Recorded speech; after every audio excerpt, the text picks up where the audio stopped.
que no sabes, que es un testimonio del ser humano. Y ante esto nos enmarcamos un tiempo en una cultura, en una manera de sentir y de pensar.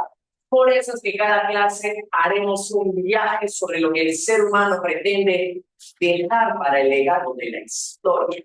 Así que prepárate porque el día de hoy vamos a iniciar con todo acerca de una de las literaturas más extraordinarias e influyentes de toda la historia del ser humano. O sea, levante, desde aquí también se levanta la gente del chat. No sé si se me escucha bien, ¿me escuchan bien?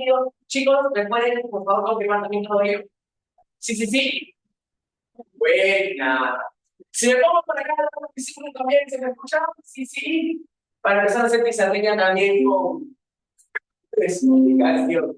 Listo, de con detalles técnicos. Entonces, verdad, y no me he presentado. Entonces no viene tu examen, que seguramente te acordarás de mí con la sesión de clase.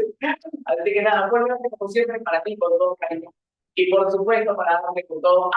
Si por alguna razón o circunstancias de la vida eres nuevito para mí, es la primera clase que tenemos juntos, debes de saber algo. Para nosotros, como equipo de literatura tenemos la obsesión de nuevo de sacar el perfecto que hemos sacado en los últimos años sobre las preguntas. ¿Eso qué quiere decir? Quiere decir que en mi caso particular vamos a trabajar siempre, siempre, siempre, siempre, siempre el grito de la presa en mano.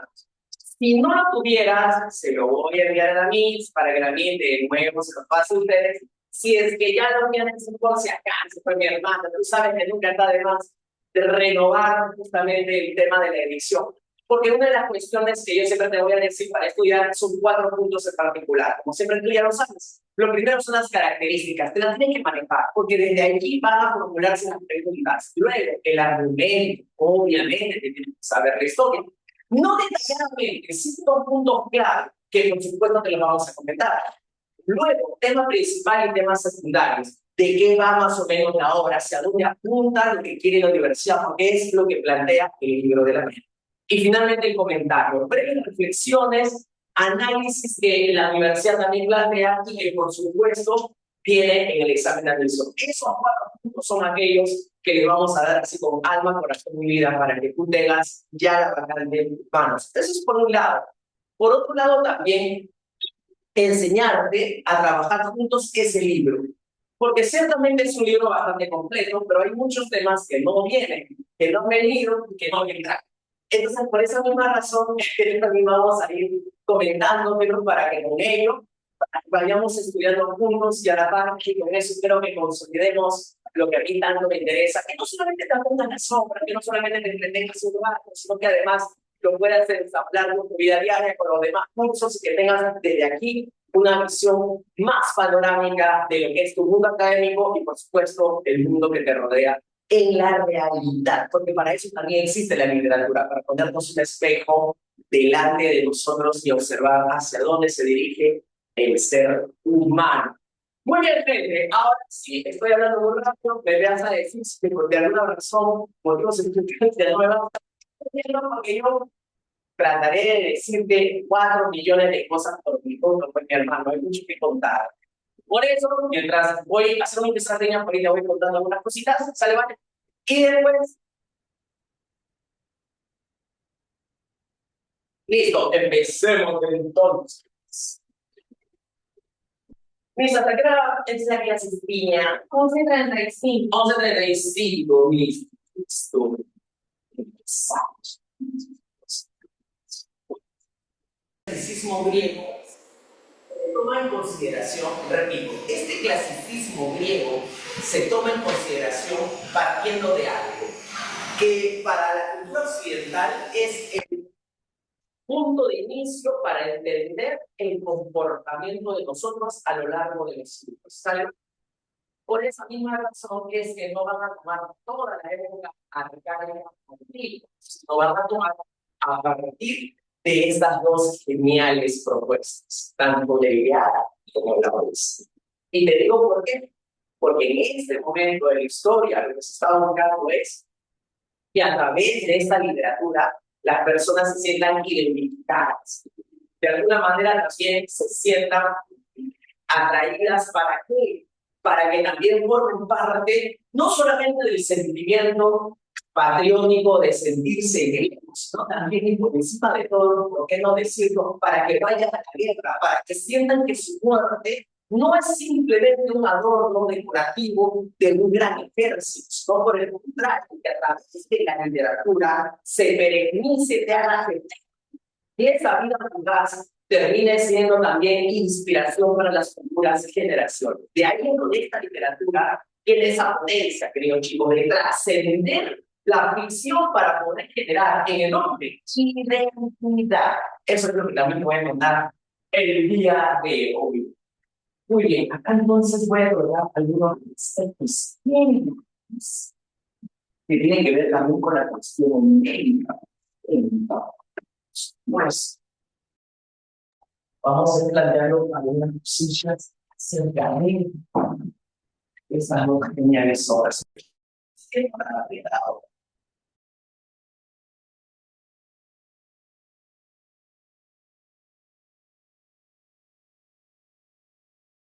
Ok,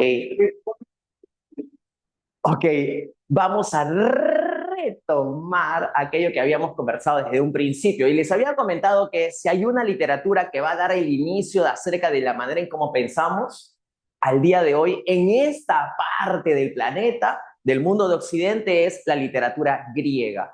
Por eso para San Marcos es tan básico que nosotros entendamos no solamente las historias que les vamos a contar, sino también a través de ellas, cómo es que el ser humano ha gestado dos tipos de pensamientos y de sentimientos. ¿Cuáles son? Lo primero es que nosotros tenemos en nuestro ADN el buscar la heroicidad. O sea, enseñar que la hazaña del ser humano es posible, enfrentarnos a lo imposible. Y sobre eso, al margen de si sobrevivimos o no, que va a quedar presente en la eternidad de la literatura. Porque nos vamos a convertir en una historia que inspire. Ahí está el secreto. Punto número 1. Punto número 2, la patria. Qué importante es el sentido de pertenencia para estas obras, porque de ahí es donde se justifica la razón por la cual vamos a cometer dichas hazañas. Incluso poner por debajo a nuestra familia o nuestros propios sentimientos. Acá es donde entendemos también cómo es que una persona se convierte en un héroe. No podemos olvidar que aquí es que los griegos van a buscar de alguna manera componer dos obras que al ser juntadas nos den el reflejo del ideal de un ser humano. De ahí ya vamos a llegar. ¿Está bien? Ahora, no sé si hasta acá se me va entendiendo sobre la forma en que se está planteando la literatura, cómo se dan los pensamientos, para después ya pasar a la cuestión homérica. ¿Todo bien? Sí. Continuamos entonces. Hay una cuestión homérica en función de qué significa Homero, qué significa lo que me está contando, en qué época se está presentando, por qué es importante Homero, cosas por el estilo. Datos así para ti al toquepala nomás. Punto número 1, recuerda que Homero en realidad se llamó Melesígenes, que era una persona que había nacido al lado del río Meles. Punto 1. Punto 2, se le va a llamar Homero porque en griego también significa el que no ve con los ojos del cuerpo, sino más bien con los del espíritu. ¿Cómo es eso, profe? ¿Era un discapacitado? Más que decirle discapacitado para los griegos, esto era más bien una virtud, porque ibas más allá de lo que los sentidos te puedan proponer o limitar. Imagínate tú. Por eso es que Homero tenía esta facultad de poder presentarnos historias que vayan más allá de lo imaginado. De tal manera, mis hermanos, que acá es donde Homero se va convirtiendo en la imagen del Aedo, el Aedo que compone a una literatura que va a ser para oyentes. ¿Por qué para oyentes? Porque esta literatura del siglo VIII antes de Cristo va a ser todavía oral. Cuando yo digo una literatura oral, me estoy refiriendo a que sí, van a haber personas que nos van a recitar los versos y los vamos a escuchar en la calle, en las plazas, porque de esa manera se difundía esta literatura. Por eso ya el rapsoda va a ser la persona que va a difundir de ciudad en ciudad, yendo con su lira, cantando las hazañas valerosas y generando, como bien te decía hace un rato, un sentido de identidad, para que te enorgullecieras ser griego y que por alguna razón, motivo o circunstancia de la vida te convocaran para que vayas a la guerra, es obvio que te ibas a enrolar. Porque acá es donde nos vamos dando cuenta que esta literatura tiene también una función política. Recuerda, política. ¿Por qué razón? Porque estamos pretendiendo tener un ejército convencido de lo que está haciendo y la razón por la cual entregaría su vida en pos de expandir Grecia. ¿Sale, vale? Sigamos entonces. Mira, qué interesante es decirte que es una literatura oral. ¿Por qué? A ver, yo ahora te lo voy a poner en los recuadros. Porque resulta que es muy llamativo, pues, mis queridos chicos. Resulta que es muy llamativo porque la Ilíada tiene 15.674 versos y la Odisea 12.220. Hermano, te estoy diciendo que alguien tendría que soplarse más de 27.000 versos solito. ¿Tú crees que eso podría ser humanamente posible? Acá es donde nosotros decimos, la edición cátedra, estas ediciones españolas que dan un estudio preliminar, nos dicen lo siguiente, nos dicen que se han encontrado en muchos de los versos reiteraciones como para dar pie a que alguien lo continuara o para tener un mejor ejercicio de la memoria. Esto también nos hace interpretar de que muy probablemente no fue una sola persona la que recitaba los poemas, sino que era un conjunto para distribuírselos y hacer más factible, más fluida la narración. ¿Perdón?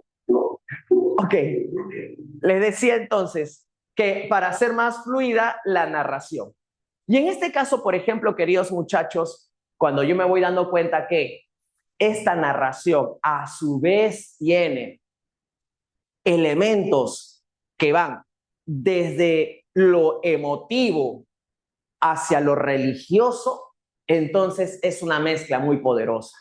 Por eso es que aquí vamos a tener la intervención de los dioses. Y esta intervención de los dioses no es solamente para decir que ellos están observando, ¿no? Porque no podemos olvidar que la característica de los dioses griegos es bastante humana. Tienen algunos aspectos, sobre todo defectos, que los proponen como personajes que tienen esta como que sensación de ser caprichosos, de ser egoístas, impulsivos, de tener este delirio de grandeza, de poder, cizañosos, o también protectores, por supuesto, buenos consejeros, porque van a estar a la par de los protagonistas para velar también por ellos, sobre todo porque al momento de hablar de la guerra de Troya, los dioses se van a dividir. He ahí la razón por la cual vamos a encontrar dioses apoyando a los troyanos, como también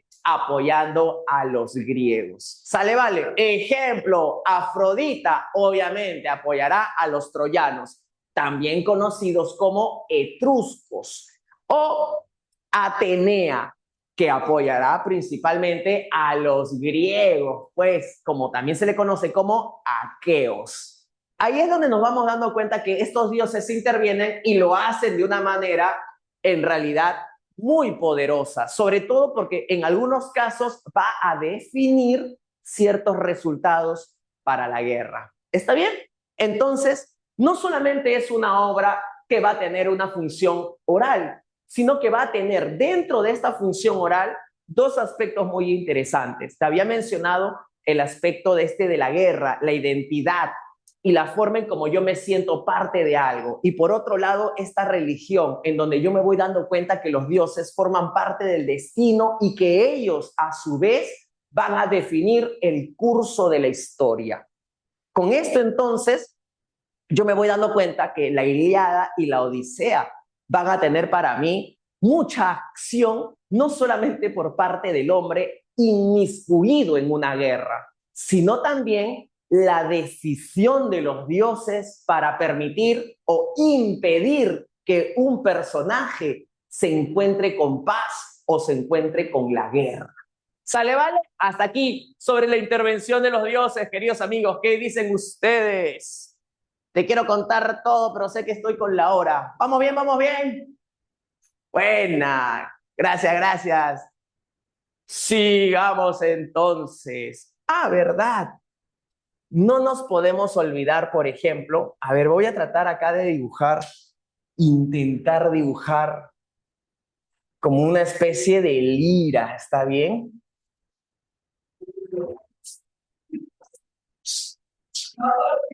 Porque en este caso no podemos olvidar que la música lo era todo, queridos chicos. Teníamos la lira, pero también teníamos la lanza. Y esto es algo muy propio de aquel momento en el que todo se dirimía en función de la guerra.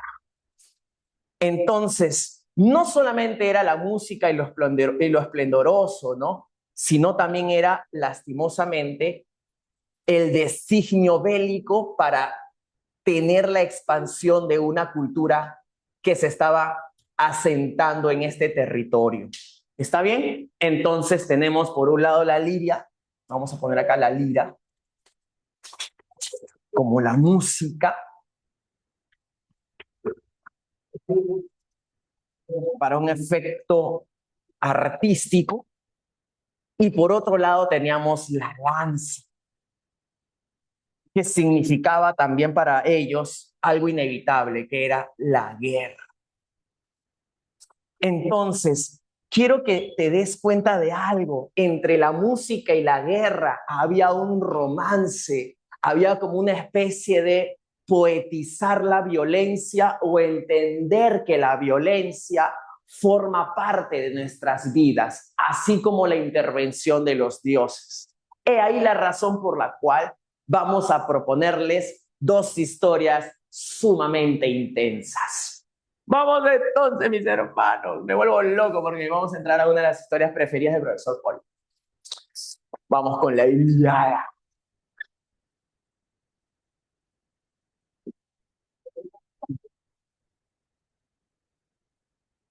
Ya, a ver, la vamos a poner. Sí.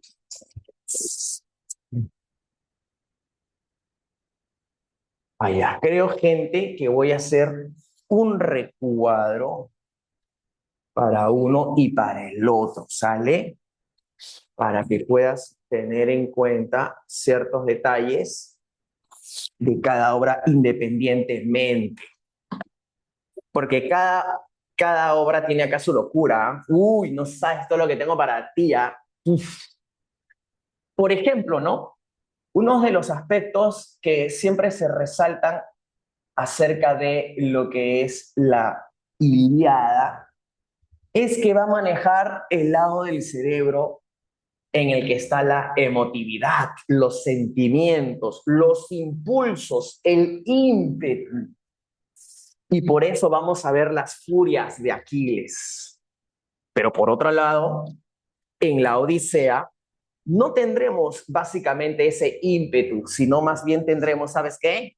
La inteligencia, las operaciones lógicas, la planificación, el sentido matemático. Entonces ese sería el otro hemisferio. Acá estaríamos hablando por un lado entonces de la razón y en el otro estaríamos hablando de la pasión. Por eso te decía, mira qué interesante, que para la Ilíada lo que va a resaltar va a ser justamente el aspecto de la guerra y las decisiones de cómo va a tomar el héroe para vencer a cualquier costo versus las decisiones que tome el inteligente y astuto protagonista de la Odisea para poder sobrevivir y poder regresar a su casa y ante ello también restablecer el orden. ¿Te diste cuenta que la Odisea tiene que ver más por un lado de la paz, del restablecer, y en cambio la Ilíada tiene que ver más con la guerra, con el hecho de conquistar y vencer? Ahí están los dos hemisferios del cerebro, para ti con cariño. Ahora te los voy a contar. A ver, siempre viendo la hora, porque si no, me emociona demasiado rápido, gente, y ahí se me va la volando. Entonces, te decía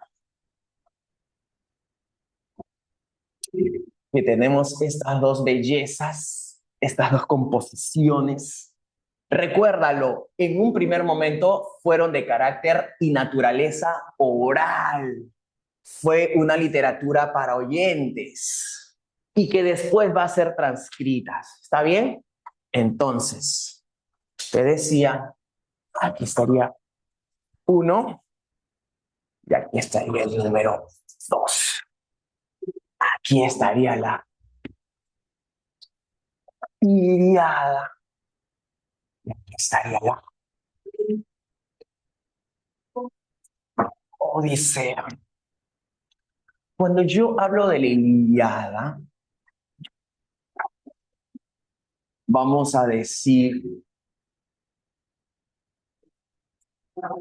el poema de la guerra.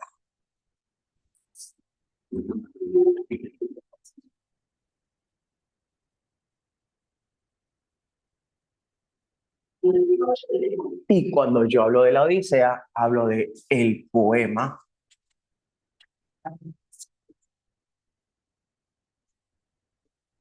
de la paz. A ver, queridos chicos, y lo vamos a dividir.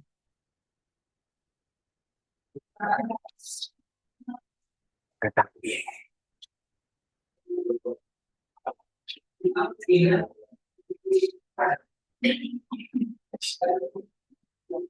Luego que termine estos recuadros, vamos a regresar para ver algunos detalles ya emparentados con las obras. Por ejemplo, ¿qué es un hexámetro? ¿Por qué te coloco múltiplo de 2, múltiplo de 3? Vamos a ver esta cosa que es una cosa hermosa. Luego vamos a ver cómo se desarrollan y media res. ¿Qué es eso, brother? ¿Qué hace la palabra res en la pizarra de literatura? Ya también te voy a explicar ese asunto y cómo es que se va dando estos géneros y especies. ¿Está bien? Los he colocado aquí porque como intervienen en ambos, para ganar espacio también y no tener una pizarra reiterativa. ¿Vale? Entonces, siendo esa tónica, acá lo que sí vamos a colocar es el tema, pues mis hermanos. Esto es algo sabio. Entonces, yo te digo, ¿qué es el tema? Cuando hablamos de la Ilíada, estamos hablando de las cóleras. ¿De quién? De Aquiles.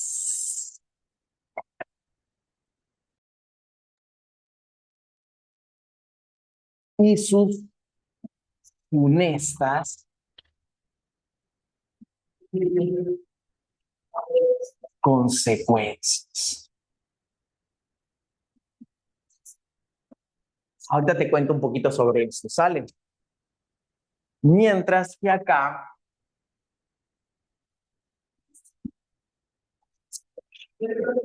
no vamos a hablar ya sobre, mira, como dice cólera, sino acá ya interviene otro asunto.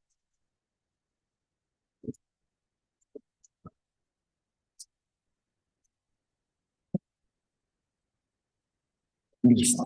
Y acá tiene que ver sobre el retorno.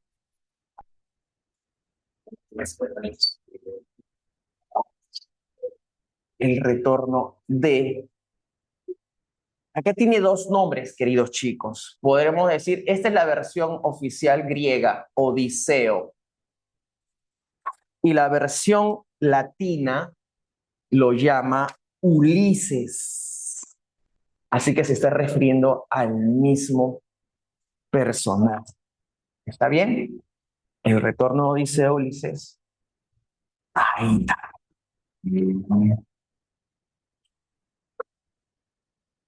Listo. Ante ello, ¿qué más decir? Vamos a poner acá comentarios.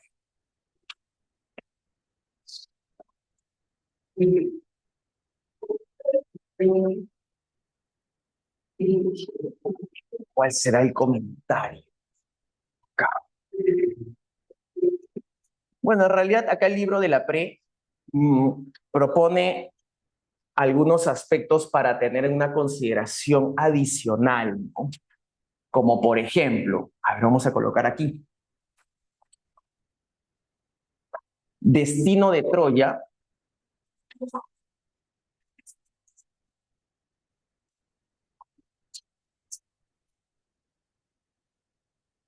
enlazado al destino de Héctor.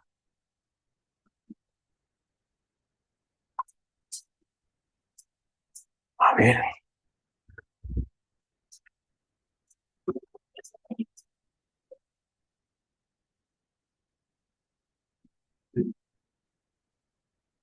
Tú recordarás, Héctor es el general de los troyanos. Otro detalle importante aquí es que vamos a decir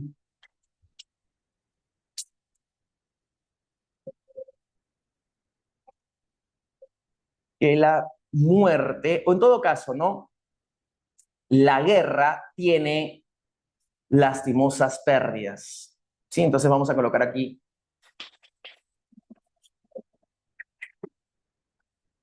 guerra, muerte.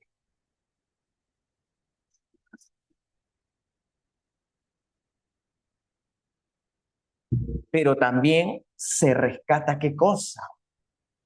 En esa guerra o muerte se rescata también un amor a la patria.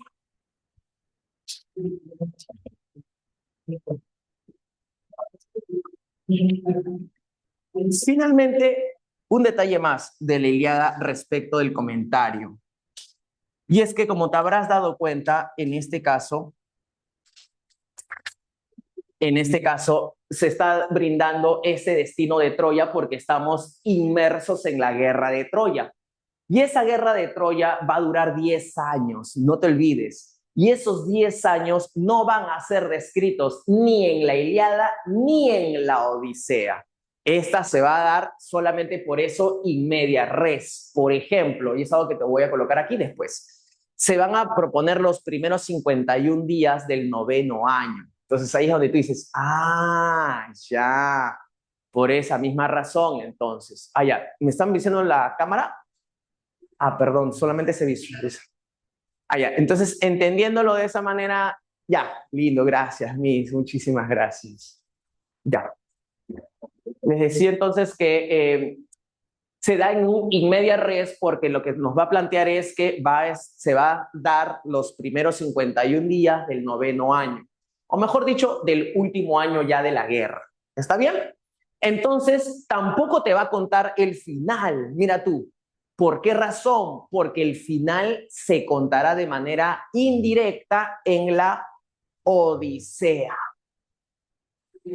Ok. A ver, entonces decíamos que como comentario teníamos el destino de Troya enlazado al de Héctor, porque si Héctor ganaría la guerra, Troya ganaría la guerra, y si Héctor pierde la vida, entonces Troya pierde la guerra. Por esa razón, la guerra siempre tendrá que ver con un dechado de muerte, de pérdida, pero a su vez de heroicidad. Por eso acá se destaca el amor a la patria. ¿De acuerdo? Y ahora, ante esto también les mencionaba, ya acá lo voy a colocar, se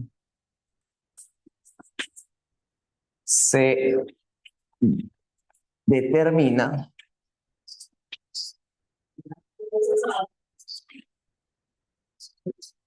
en los primeros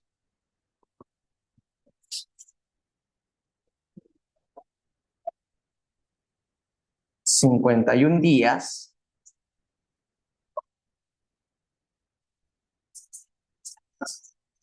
del último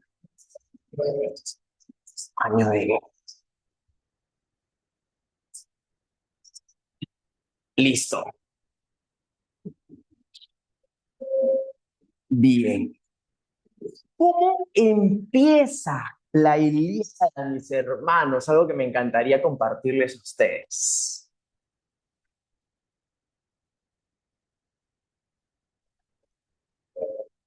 ¿Dónde está? Y empieza así la Ilíada. Canta.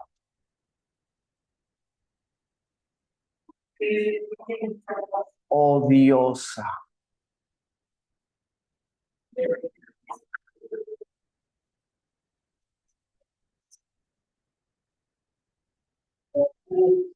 Las cóleras del Pélida Aquiles. Aquí. Ahora lo vamos a analizar muy chévere. Solamente con estos primeros versos, suficiente. Suficiente. Y acá vamos a ponerle un corazoncito, porque esto determina el ímpetu, la pasión. ¿Está bien? Y eso lo vamos a poner acá arribita para que lo tengas presente.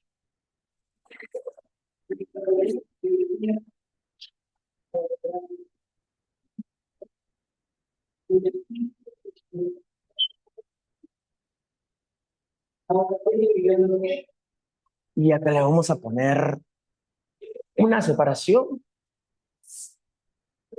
para hacer un breve esquemita de la obra. A ver qué tal. Y en este caso, por ejemplo, mis queridos amigos, pondría de esta manera. Por un lado tenemos a los troyanos y por otro lado tenemos a los griegos. Entonces vamos a poner así, troyanos y griegos. ¿Está bien? A ver qué tal. Entonces acá están los troyanos, también conocidos como etruscos,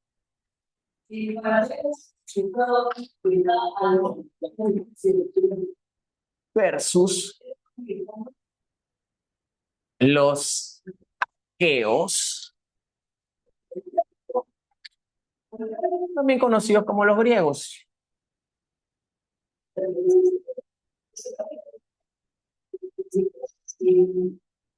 En este caso, entonces, primero voy a destacar a dos personajes sumamente importantes. Uno es Crises, ya sé, y la otra es su hijita, Criseida. Entonces, esto lo vamos a poner mejor así. Este es Criseida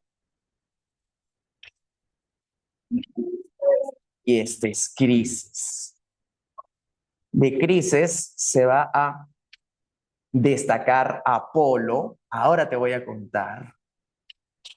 Y por el lado de los griegos o aqueos, ¿quién va a destacar? Sobre todo porque acá vamos a hacer un puente y acá va a estar Agamenón.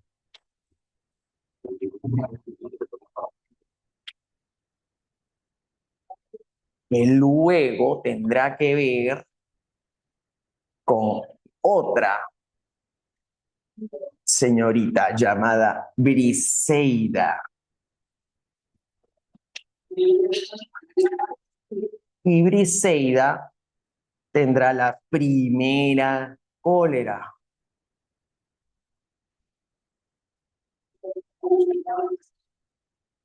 Para después tiene que aparecer, obviamente, nada más y nada menos que Patroclo.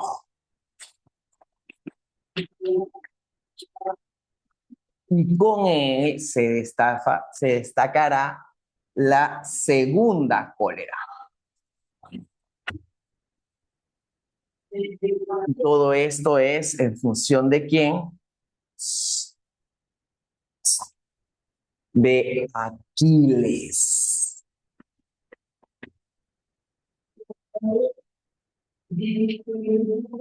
Aquiles.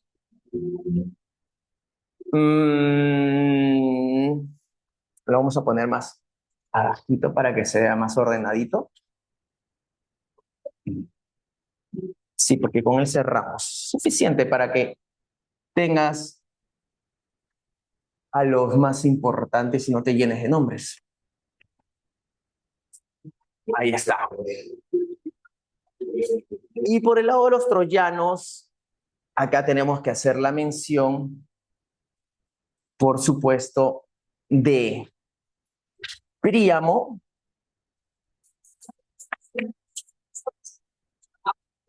que es el rey, y el famoso Héctor, en donde finalmente se hará la batalla.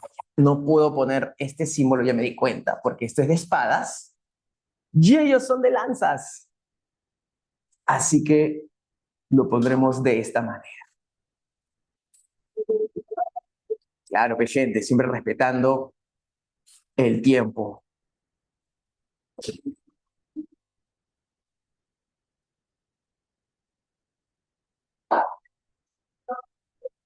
Listo.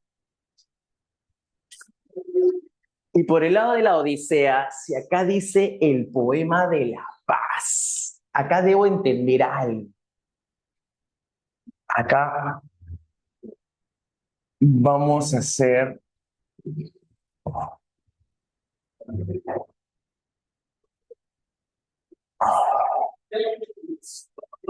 Está como una especie de cerebro, pues mi gente, como una especie de cerebro, para entender que aquí ya no se ve la pasión ni el ímpetu, sino se va a ver la astucia. ¿Está bien? Prometo dibujar mejor mi cerebro y mejorar esos dibujos. Perdón. Entonces te decía que acá viene la astucia. Ahí está. Listo. Bien. ¿Qué es lo que tenemos para ti como comentario? Uf, unas cosillas bravasas también de la Odisea.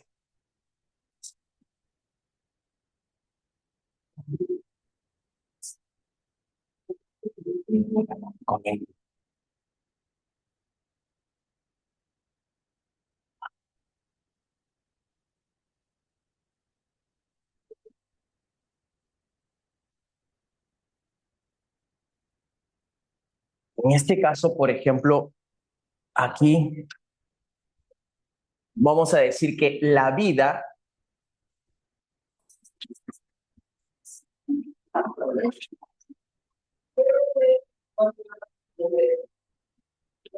múltiple adversidad. ¿Está bien?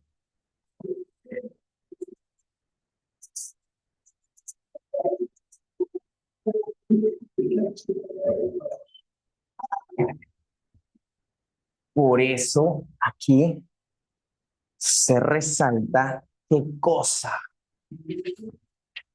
el amor, pero hacia la familia y hacia la patria.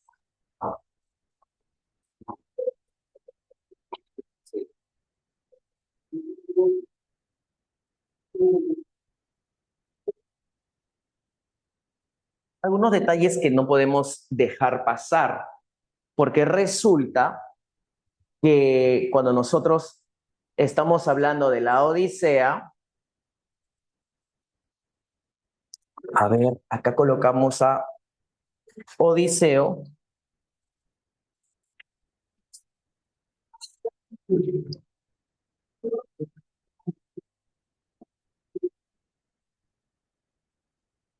7 años en Ojigia.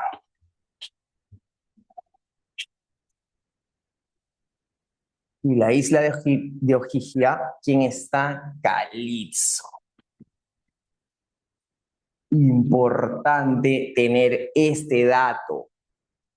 Otro dato muy importante a tomar en consideración, ¿cuál es? es que Atenea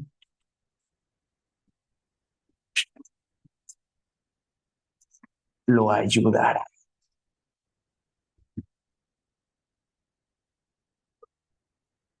Con lo cual,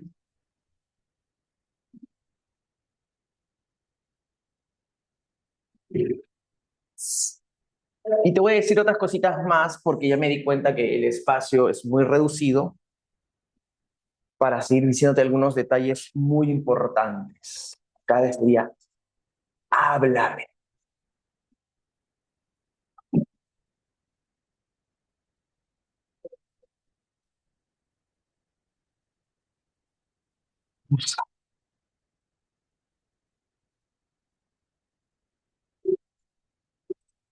De aquel, de multiforme ingenio.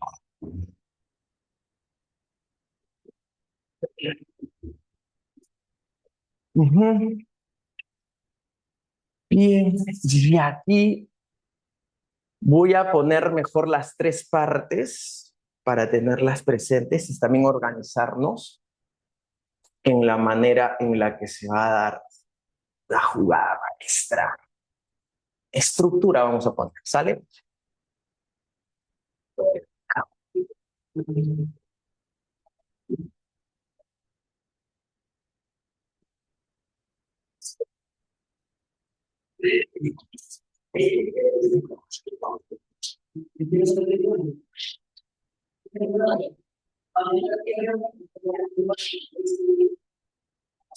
Sería uno, sería la telemaquia.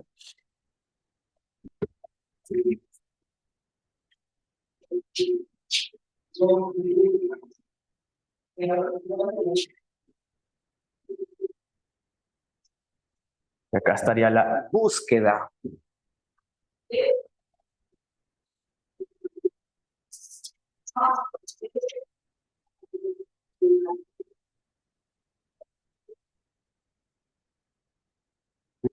Búsqueda del padre.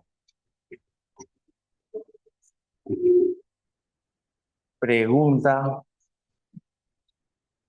a Néstor y Menelao.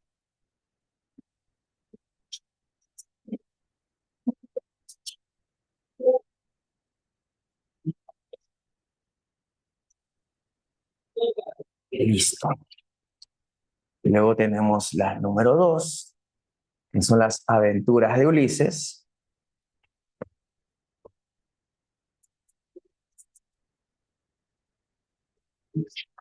O también conocido como Odiseo. Este es un plata en ceáceos. Y acá te colocaré Demódoco.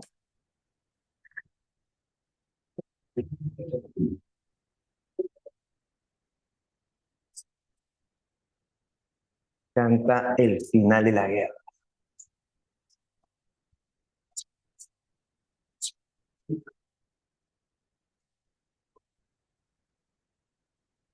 Y 3, que es el retorno Gans.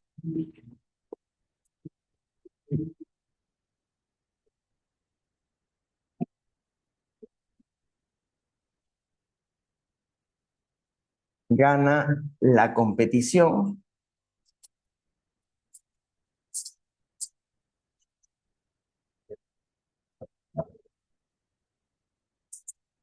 y destierra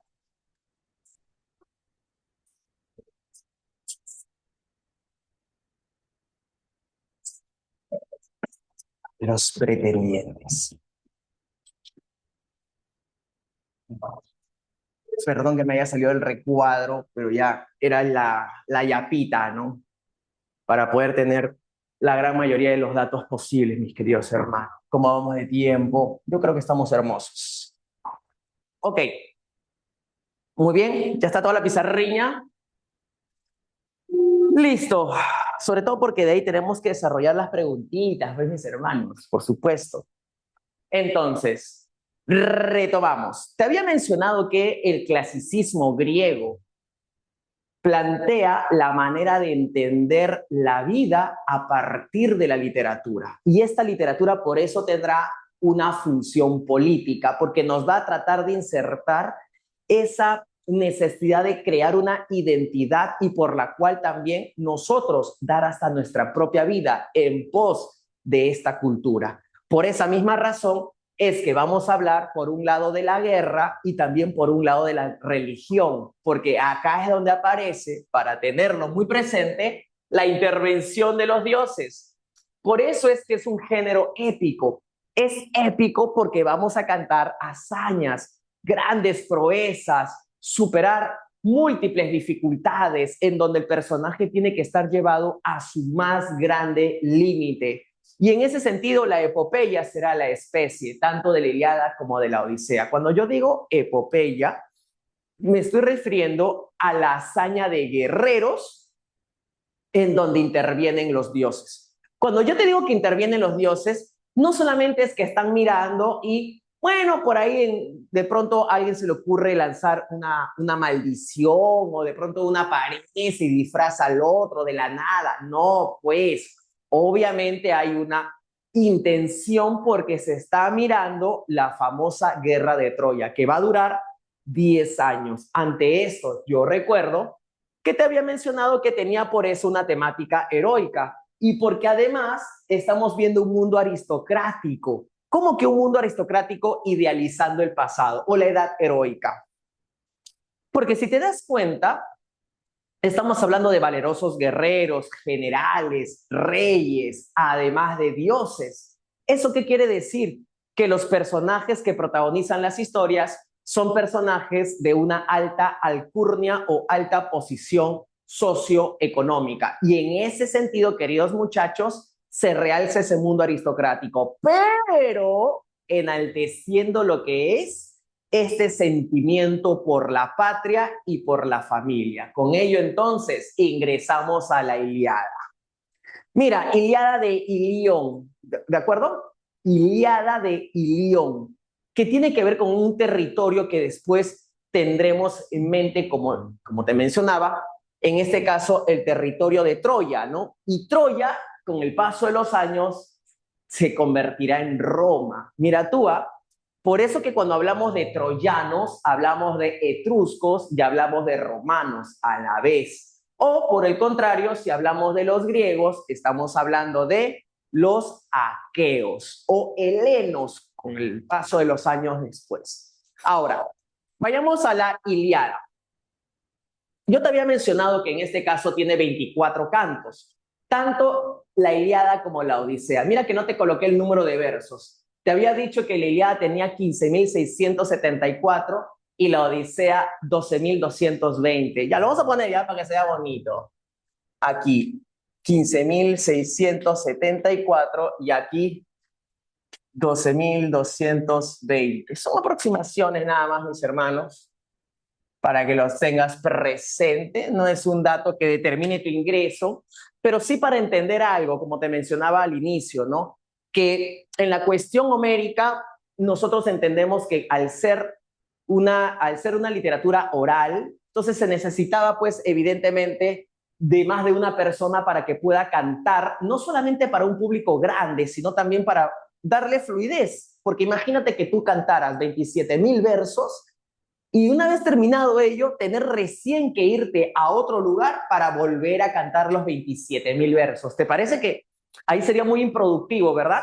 Porque mientras yo de repente estoy cantando en esta zona, de repente otro grupo de poetas está cantándolo en otra. Y así, por ejemplo, en simultáneo, se va ganando tiempo, se va ganando más adeptos y se va difundiendo con mayor precisión esta fiebre griega o estas ganas de entregar la vida por lo griego. ¿Sale, vale? Por eso es que después de la Segunda Guerra Mundial, la Universidad de Oxford determinó que Homero no era propiamente ya una persona, dejó de ser una persona para convertirse en un símbolo. ¿Cómo es?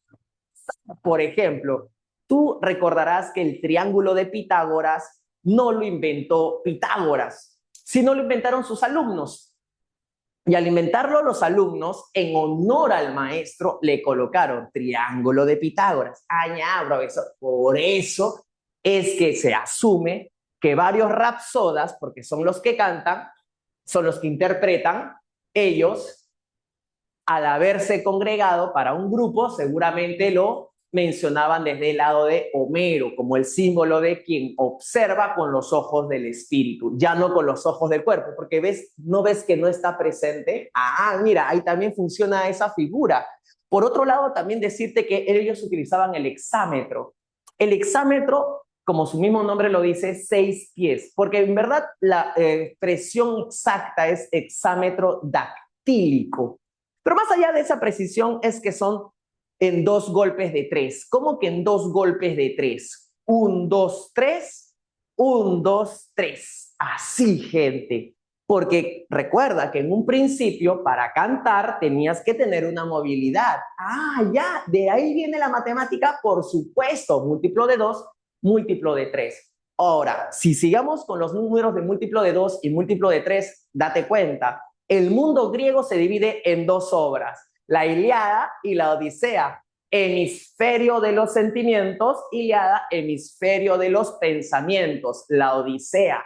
Man, ya, y ahí estaría el múltiplo de 2. El múltiplo de 3, profe, al interior habrá, por supuesto. Por ejemplo, la Ilíada podemos tripartirla de tal manera, como te la voy a decir ahorita. El rapto, que es el inicio, las cóleras, que vendrían a ser el desarrollo, y finalmente el desenlace, los funerales de Héctor. Manja. Y por el lado, sea ¿cómo sería? También en 3, mira tú, la telemaquia, que es cuando Telémaco, el hijo de Ulises, va a preguntar por su papá, para luego pasar a la segunda parte, que son las aventuras de Odiseo, cuando las empieza a narrar, y finalmente el retorno de Ulises a Ítaca, cuando por fin puede asentarse en su hogar después de haberse vengado de estos pretendientes groseros que tuvieron a mal traer a nuestra pobre Penélope. ¿Te diste cuenta entonces? También están tripartidas. ¿Esto qué quiere decir? Que los griegos también manejaban la matemática de una forma bastante didáctica y que planteaban esta matemática también para organizar las ideas de tal manera que cuando tú la cantabas también se entendiera de manera ordenada. Mira tú qué hermoso. Ahora, para no perder más tiempo, porque si no, gente, me vuelvo loco con todo lo que tenemos que decir. Bien, recuerda que la Ilíada empieza in medias res, o sea, a mitad de una acción. Y como es a mitad de una acción, te había mencionado que... ¿Todo bien? Ok. Te decía, ¿no? A mitad de una acción. Pero, chicos, hasta acá estoy que lo doy todo, no te estoy preguntando qué tal, la vas entendiendo. ¿Se entendió? Acá está toda esta primera parte ya descriptiva, tanto la Ilíada, la Odisea, el múltiplo de 2, múltiplo de 3. ¿Estamos bien? ¿Estamos bien? Buena, gracias, Daniela. Entonces, ahora sí, entramos de lleno. Decíamos, ¿no? Que la Ilíada, pues, plantea los primeros 51 días del último año de guerra, como nosotros entendemos que fueron durante 10 años. Ah, ya. Entonces, no me va a contar toda la guerra, solamente una parte de ella. Por eso es in medias res. Lo otro que también me gustaría comentarte es lo que te he colocado acá. Mira, canta, oh diosa, las cóleras del Pélida Aquiles. Porque en este caso, por ejemplo, yo te doy el pase para que te des cuenta de un detalle. Mira, acá dice canta. Y el canto viene desde algo que emerge desde el espíritu y la emoción. Desde que te viene con este asunto de una mística que organiza tus decisiones, pero desde el lado interno. Mira cómo cambia la Odisea. Ya no dice canta, ahora dice háblame. Entonces, yo me voy dando cuenta que en el cántico encontraremos lo impetuoso, lo apasionado, mientras que en el háblame encontraremos lo sosegado, lo desarrollado. ¡Ah, maña! Claro, por eso el cerebrito. Recuerda, ¿tú qué te vas a recordar? Este es el cerebro, está bien. Luego, otro detalle. Acá me dice las cóleras del Pélida Aquiles. Entonces sí te lanza el nombre del personaje. ¿Y por qué Pélida? Es importante resaltarlo porque él es hijo de Peleo, un guerrero, y a su vez hijo de la diosa de los ríos, Tetis. Es un semidios. Entonces acá se le revela la identidad producto de qué, porque lo que continúa es a partir de sus funestas consecuencias y todo lo que va a traer su furia a propósito de su desmedida manera de sentir. Ya te lo voy a contar. Versus, háblame, musa, de aquel, mira, de aquel de multiforme ingenio. ¿Te diste cuenta que acá se habla de cóleras y acá se habla de ingenio? Que acá te dice solamente Pélida Aquiles y acá te dice de aquel. ¿Por qué no revela la identidad desde el inicio? Porque lo interesante es que ese personaje del inicio va a ser camaleónico. No se va a entender solamente de una manera cómo es que él va a establecer su manera de ser, porque se va a adaptar de acuerdo a las necesidades o adversidades. Y sobre esto hasta va a cambiar su identidad para poder sobrevivir. Por eso multiforme ingenio. Y por eso ya no es necesario ni siquiera revelar su identidad. La vamos a tener que interpretar. ¿Te diste cuenta que acá ya está yendo hacia un lado más elevado de la interpretación? Porque ya tenemos acá el aspecto de lo lógico versus lo impetuoso, lo apasionado, lo desbordado de la Ilíada. Hasta aquí, gente, todo eso, ¿se va entendiendo? ¿Ya estamos haciendo los paralelos? ¿Todo bien? ¿Todo bien? Sí, sí, sí. Buena. Y en ese caso, entonces, tú recordarás lo siguiente. Te decía entonces que la Ilíada empieza en medio de una crisis, en medio de un problema, porque resulta que los troyanos están en una situación en la que la guerra se ha detenido un tantito, ¿por qué razón? Porque la hija del sacerdote Crises, el sacerdote troyano, ha sido tomada por el general griego Agamenón. Y ese general griego Agamenón, que es un viejo desgraciado en la Ilíada, obviamente no la quiere devolver, pues gente. Entonces Crisis está yendo a pedirle que por favor se compadezca y ya la libere, que ya la ha tomado suficiente tiempo, pero este se niega. Ante ello, entonces, Crisis va a ir donde el dios Apolo y le va a contar lo que está pasando. Por eso Apolo, de castigo, lanzará flechas con peste a las tiendas de los griegos. No te olvides que por eso se le llama Apolo el que hiere de lejos. Ahora, mi gente, no te olvides tampoco que en estas dos obras, si hay algo que resalta muchísimo como figura literaria, es el epíteto, porque es una manera de recordar al personaje, el cómo se le conocía en aquel entonces. Por esa misma razón es que yo, cuando voy diciendo que Crises va a hablarle a Apolo para generar estas flechas con peste, la gente de los aqueos va a empezar a diezmarse, a enfermarse, a morirse, a retroceder.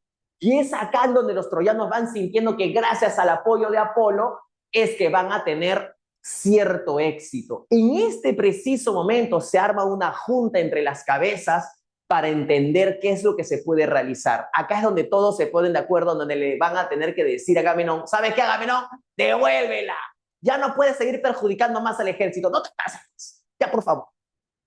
Entonces se lo van a decir a Agamenón. ¿Tú crees que Agamenón va a querer a regañadientes? Ya, saque, ya sale acá.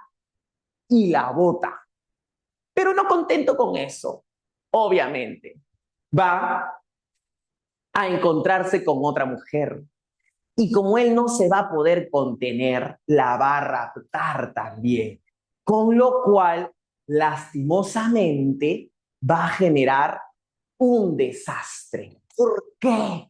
Porque resulta que justamente ella será la acompañante esclava de Aquiles.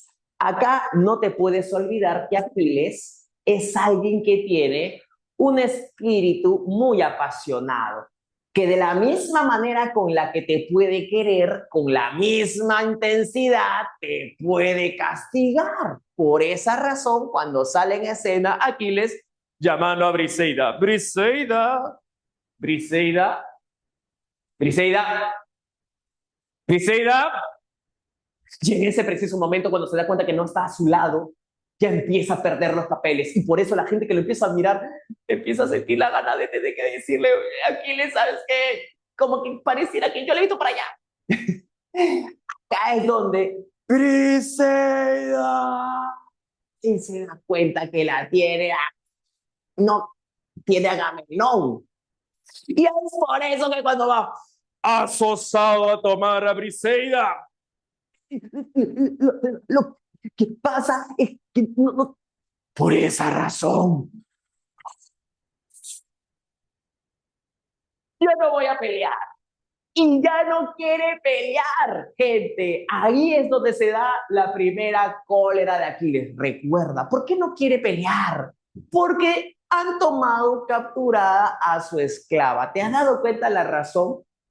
Ojo, esa es una funesta consecuencia. ¿Por qué es una funesta consecuencia? Porque al dejar de pelear, estás exponiendo a tu ejército. Porque al dejar de pelear, estás abandonando el sentido heroico de la razón por la cual eres el general o eres el comandante o el líder o quien seas. Porque estás anteponiendo tus sentimientos al proyecto del grupo. ¿Se entiende, gente? Y ahí la razón por la cual esta es una funesta consecuencia, porque la gente a partir de esa decisión por el lado de los griegos van a empezar a morir. Aquí es donde en la desesperación de a ver qué se puede hacer, aparece quien aparece. Patroclo. Tú sabes que Patroclo es el amigo de Aquiles. Yo sé que hay una mitología alrededor de ellos donde se dice, pero eso yo creo que se amaban con locura, pasión y desenfreno. La verdad es que eso no lo dice la obra. Te mentiría, pero sí dice que hay una admiración e inspiración mutua. Y ya, pues, gente, yo sé que tú dirás, ya, profe, ahí está, ahí está. Sí, yo lo sé, pero uno también puede admirar a su amigo, ¿no? Solamente que hay algo que sí yo no puedo dejar de mencionar, que hay un profundo cariño entre ambos. Sin embargo, en este momento, Aquiles está molesto. Y ante eso, Patroclo,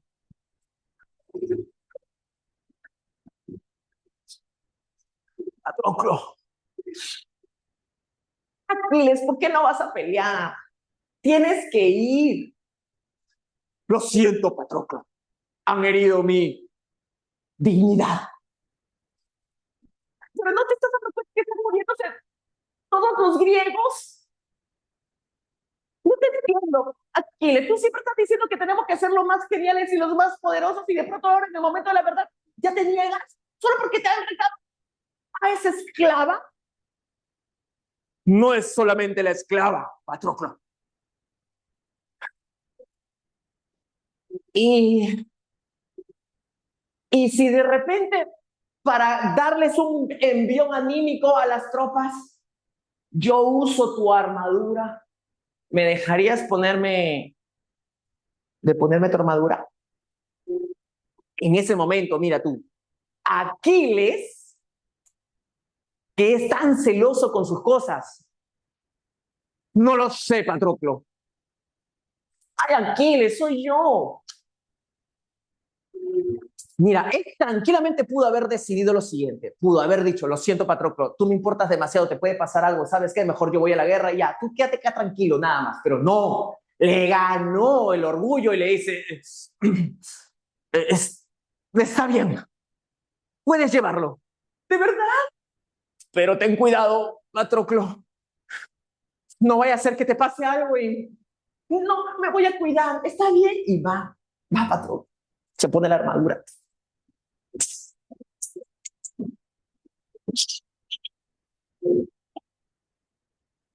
Está yendo. Y de pronto, cuando está ya llegando hacia el campo de batalla, la gente... ¡Oh! Aquiles, el de los pies ligeros. El de los pies ligeros, dice el pobrecito. ¡Oh! Claro, porque no era Aquiles, pues era Patroclo disfrazado, recuérdalo. Y en ese momento la gente, no, Aquiles, Aquiles. Los griegos ya sentían que ya iban a ganar la batalla. Y en ese preciso momento, ¿quién aparece? Aparece Héctor. Héctor, general de los troyanos, el héroe nacional, porque es el que siempre da la cara, el honesto, el íntegro. Él va, ve la armadura y sabe que tiene que hacerle frente. Y por eso va. Y cuando está yendo, empieza la batalla. Y cuando están peleando, recuerda, lanzas y escudo. Lanzas y escudo. ¿Está bien? Acá estamos, acá estamos. Entonces, empezamos, ¿no? ¡Zapa! ¡Zra! Y se da cuenta, pues, que Aquiles no está respondiendo como se debe. No es el que esperaba. Es muy probable, seguramente pensará Héctor, lo están diezmando las flechas con pestes lanzadas por Apolo. Pero lo que no sabía era que ahí estaba, pues, dentro de la armadura Patroclo. Se dice que alguien le rumorea después a Héctor y Héctor aprovechará. En ese momento, en medio de un falso movimiento, Héctor... ¡No! La gente...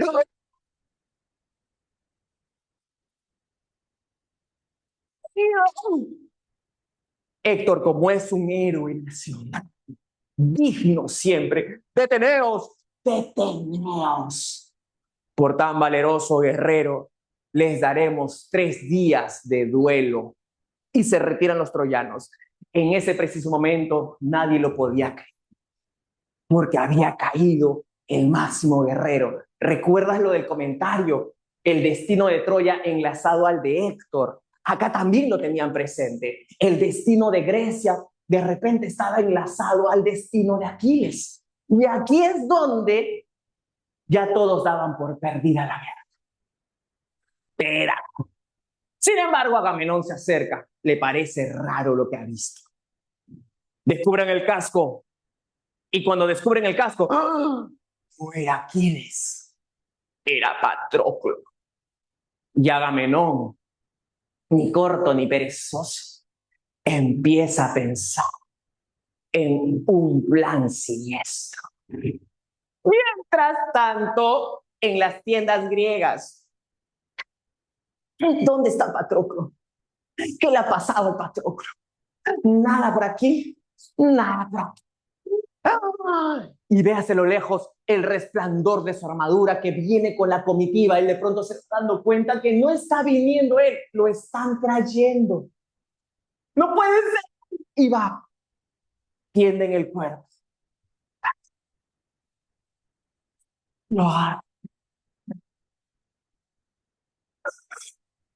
Le saca el casco.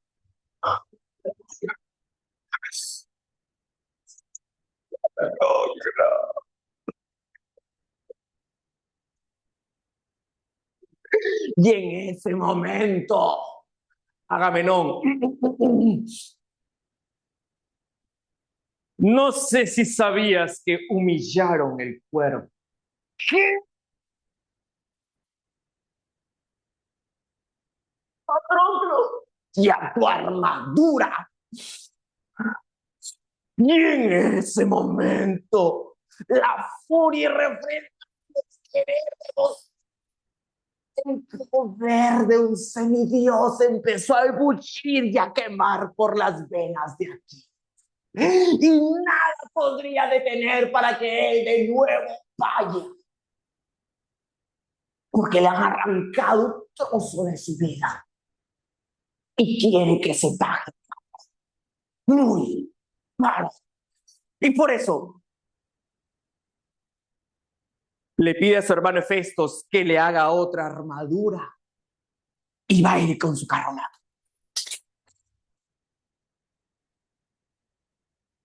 Mientras tanto, en Troya, ¿qué está pasando en Troya? La gente dice, están bailando, ves gente, está celebrando, ¿no? Que se murió el Aquiles. Entonces, por eso es que, obviamente, es que ya sentían que habían ganado la guerra. Cuando de pronto se escucha un restumbar en las ventanas.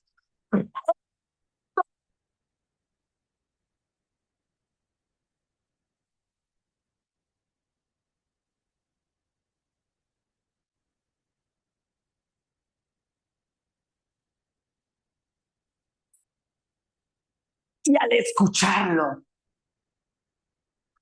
sabían que ese era el llamado, el verdadero llamado. Y Héctor sabía que tenía que despedirse de su familia. Se pone de pie, abraza a su esposa, la mira por última vez, a sus hijos, a su padre, a su ejército, y baja. Baja porque tiene que dar la cara. Baja porque a pesar de saber que puede perder o que de todas maneras lo va a perder, igual va a ir. Y por eso me encantaría decirles lo siguiente, muchachos, que de pronto cuando él baja y se encuentran los dos frente a frente, cada uno en su caballo, la batalla durará muchísimo tiempo, pero no, eso no va a durar, porque apenas Aquiles lo vea,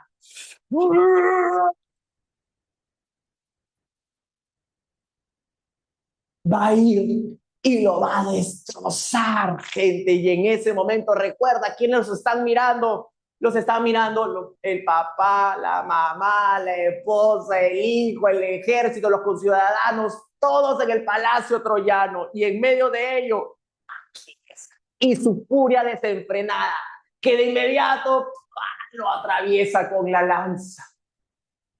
Y cuando lo ve, crees que aplaca su cólera. Fuera. Agamenón le había dicho, humillaron su cuerpo y tu armadura. Todavía va por ese lado y ante ello amarra sus tobillos a su carromato y lo empieza a pasear para que se note claramente que él lo ha vencido y que además hasta quiere mutilarlo. Aquí es donde nos damos cuenta que de héroe ya no tiene nada Aquiles, que más bien ha perdido su condición de héroe tal como nosotros lo entendemos, pero recuerda que es una obra que está diseñada para la guerra y que al enemigo no se le tiene compasión, porque en la guerra no importa cómo la ganas, lo importante es que lo hagas. Y aquí es donde después de 3 vueltas va para allá. ¿Y quién es el que sufre con desenfreno también al observar todo esto? Príamo, el papá de Héctor, el rey de los troyanos, que después se acercará a las tiendas griegas a pedirle el cuerpo de su hijo. Tras hablar sobre lo que significa la pérdida de un ser querido, es que Aquiles, está bien, toma. Y con ello, él puede recuperar a Héctor y con esto celebrar sus funerales. No te olvides que para que se dé una parte y se diga los funerales de Aquiles, de Héctor, significa que le están dando el honor, le están dando la trascendencia, la inmortalidad. ¿Se dan cuenta, gente? Es verdad, ellos han perdido, pero Héctor ha perdido con honor. Es verdad, los griegos han ganado en esta oportunidad, Aquiles ha ganado, pero con honor. Eso ya es materia de otra discusión. Por eso la Ilíada termina con estos funerales homenajeando a quien dio su vida por su patria. No te olvides de algo, el destino de Héctor está atado al destino de Troya y que él haya muerto se ha determinado que Troya también. Hasta aquí, chicos, ¿qué tal? ¿Cómo la vieron? ¿Se logró entender? ¡Buena! Oh, estaba acá, no, mira, no me había dado cuenta que estaban pasando fotos. Ay, ay, ay, ay, ay, está bien, está bien. Patrón. Ahí sí, ¿no? Ahí sí la gente está activada. Buena. Gracias, mis chicos. Y con ustedes entonces la Ilíada. Ahora, en el poema de la paz, resulta que ya se terminó la guerra.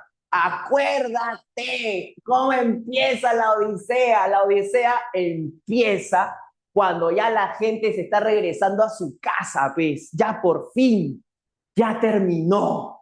Y en medio de ello hay uno que no lo va a lograr. Recuerda que esta Odisea tiene una complejidad más alta que la Ilíada en términos de ¿qué? Saltos de tiempo, historia dentro de historias. Eso no lo tenía la Ilíada. Esta historia, por eso se hace más compleja. Miren ustedes, por ello es que la telemaquia empieza cuando el hijo de Ulises, o también llamado Odiseo, ya se ha dado cuenta que los pretendientes están desbordados, ya están groseros, ya están diciendo barbaridades y media al pobre Telémaco, qué es lo que le van a hacer a su mamá. Así se pone de faltoso, pues, los pretendientes.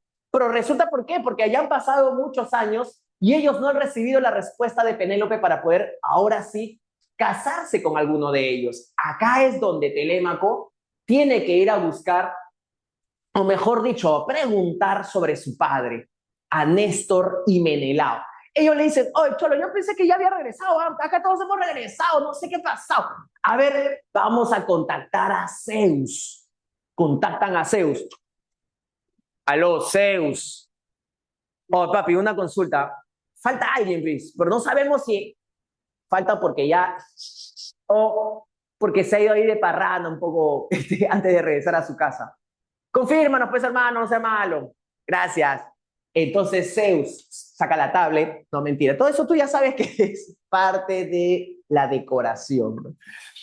Y está buscando y se da con la sorpresa de que, en verdad, sí o no, no estaba muerto.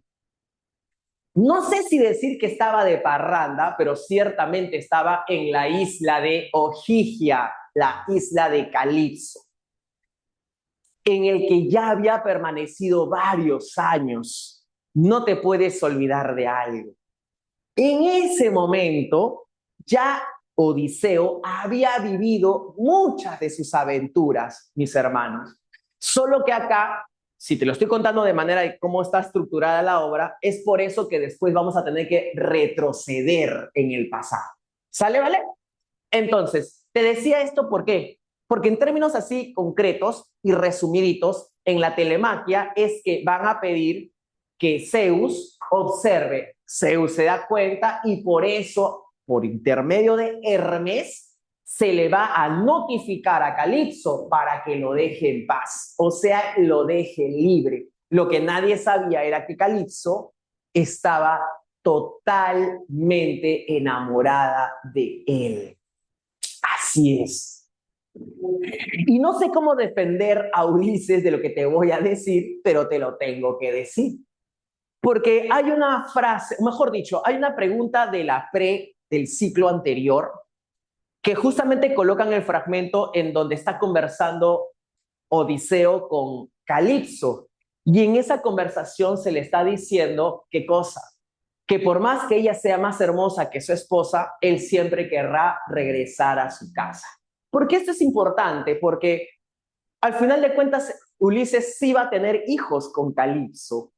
Entonces ahí donde tú dirás, profe, le sacó la vuelta. Bueno, más allá de eso, es que él estuvo allí en medio de esa isla, siempre pensando en su familia, pero también pasa esta locura, pues mis hermanos, perdóname. Ahora, él va a regresar y acá va a tener todavía la arruga con Poseidón y Poseidón todavía se va a comportar como un muchacho malcriado y lo va a alejar de nuevo y ya no va a regresar a Ítaca, sino va a desembarcarse en la isla de los Feacios. Ahí es donde aparecerá recién la segunda parte, en la isla de los Feacios, donde se encuentra con el rey Alcinoo. Ese rey Alcinoo no lo va a como que reconocer, sino que le va a dar cobijo y en medio del banquete es él, es decir, el rey de los Feacios, que llama a su rapsoda. Recuerda que el rapsoda es el que canta allá, y ese rapsoda, Demódoco, va a ser el que va a cantar dos cuestiones muy interesantes. La primera, que es el caballo de Troya, y lo segundo es la muerte de Aquiles. Manja, y acá es donde Ulises se pone a llorar porque lo mencionan en la historia y así es como él se presenta, con lo cual ya se sabe que es él y van a preparar todo ahora sí para su regreso por fin a Ítaca. En medio de esa planificación, Atenea, perdón, va a buscar proteger a nuestro Ulises y lo va a disfrazar de un viejito mendigo. ¿Te acuerdas? Que cuando él regresa a Ítaca, alguien lo va a reconocer de inmediato. ¿Te acuerdas de su Firulais, Argos? Que de verlo tan emocionado se muere. ¿Pero por qué se muere, gente? Porque ya habían pasado como 20 años. Ese perrito lo había dado todo para esperar a su amo. Y por eso esperó a verlo para que por última vez pueda moverle la cola y recibirlo como se debe. Acá es donde él también siente el paso del tiempo y con lo cual tiene que ahí hacerse cargo de lo que le corresponde hacer. Por eso ya se han puesto en colusión con su hijo, ya se han encontrado, momento muy feeling, y con ello también, muchachos, decir que cuando se van a entrevistar con los pretendientes, ya se sabe lo que tiene que pasar. ¿Cuál es? ¿Te acuerdas la competición? Han puesto las 12 hachas, una detrás de la otra, y el anillo con el que se cuelga ha formado como un pequeño túnel. La propuesta es que puedan tensar el arco de Ulises y pasar una flecha para el otro lado, atravesando los 12 anillos. Recordarás tú que el viejito Ulises también se pone en la cola. A ver, hijito, ¿me podrías ayudar, por favor, a tensar el arco? Oye, abuelo, no te pases, pues. Chao. A ver, ayúdame. ¿Por qué? Porque todos estaban fallando hasta que le toca al abuelo, pues, gente, y él de inmediato lo agarra. No, es en serio. Claro. Y entonces pensa y suelta, ¿no? Y la flecha, ¡guau! Entra. Por esa misma razón gana la competencia. Penélope se vuelve como loca. No, no, soy asqueroso. Por eso se va. Pero de ahí, obviamente, Ulises le va a contar. Pero mami, yo soy tu papi. ¿Qué pasa? Déjame decirte en verdad que esto es un disfraz. Te voy a decir cómo construimos nuestro lecho nupcial. O sea, donde dormimos como esposos para engendrar a nuestro lindo Telémaco. Por eso es que ella, ya, si eres tú, por mí, después de tantos años.